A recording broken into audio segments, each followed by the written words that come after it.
Hey everybody, it's Deb Kelp.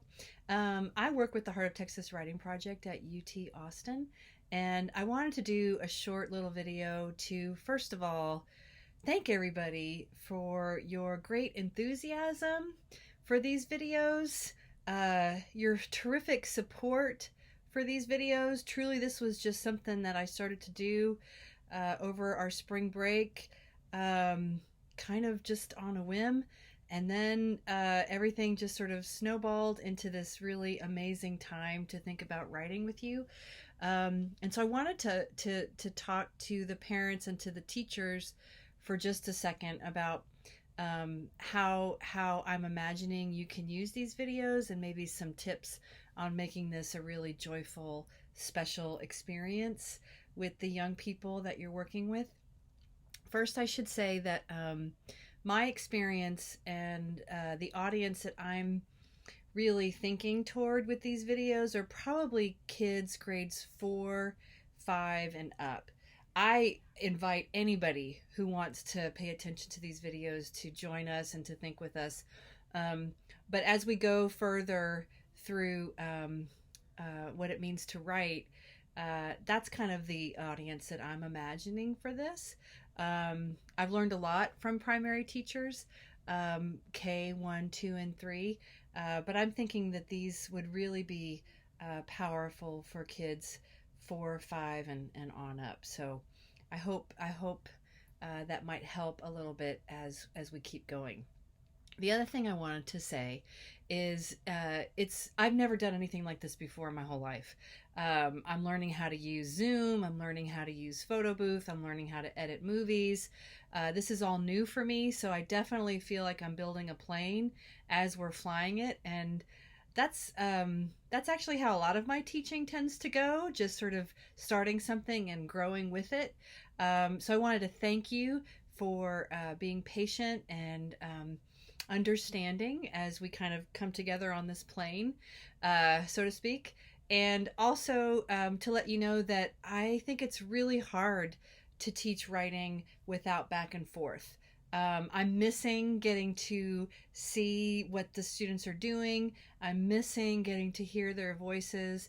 I'm missing getting to look over their shoulder and see that the work that they're doing. Writing is something that happens in community. It's a really important part of having a writing classroom. So I'm feeling a little bit like that's not there. I think we can still do amazing things, but it's a little different. And I just wanted to name that difference as something that's really important. I also wanted to share some things that I think are very important for you to carry inside of you as you move with your young writers, as we are in this time that who knows how long it's going to go for. Some tips to help you think about this and to make it really joyful. The one thing I never want to teach any student is that writing is terrible. And so some things that I might pass on to you that might be helpful is to celebrate, celebrate, celebrate. Ask your kids what they're working on.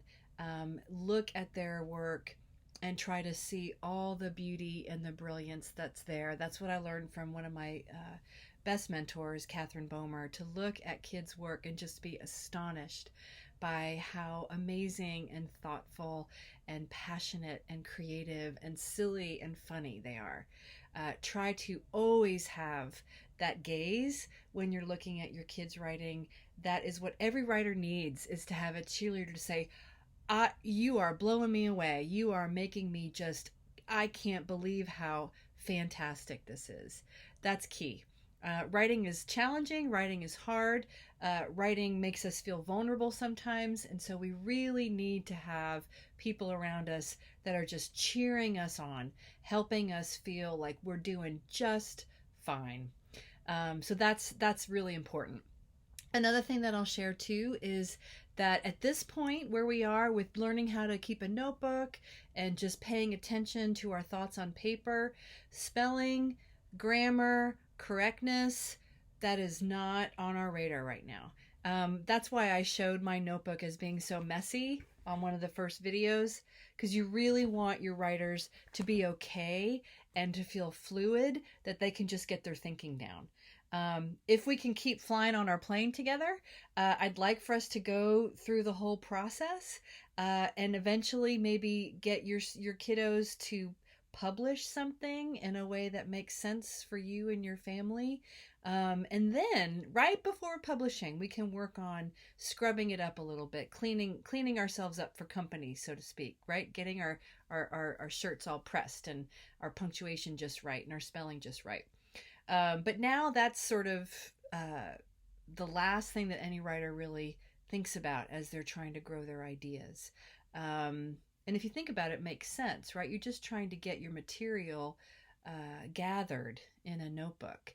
And you don't know where this material is going to go. You don't know if that sentence is going to end up being published for the world. So you know, why spend a lot of time making it a perfect grammatical sentence if it's never going to be seen by anybody else? So as long as the writer can make sense of what's in the notebook, that's the most important thing.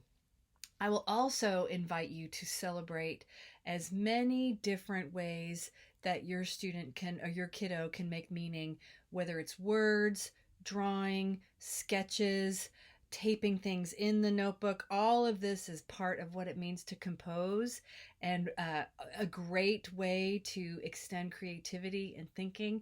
And so that should also be welcomed. That should also be celebrated. So just a few things to help you make sense of this. I imagine when I teach that I offer a few minutes of instruction and then let the students go and write. And then I confer with them and I talk to them and I coach them.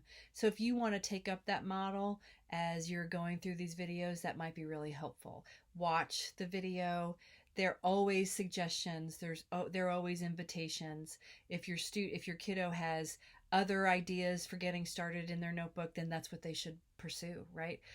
Mine are just helpful in case they get stuck, or if they feel empty, or they feel like they can't make sense of wherever we are in the writing process.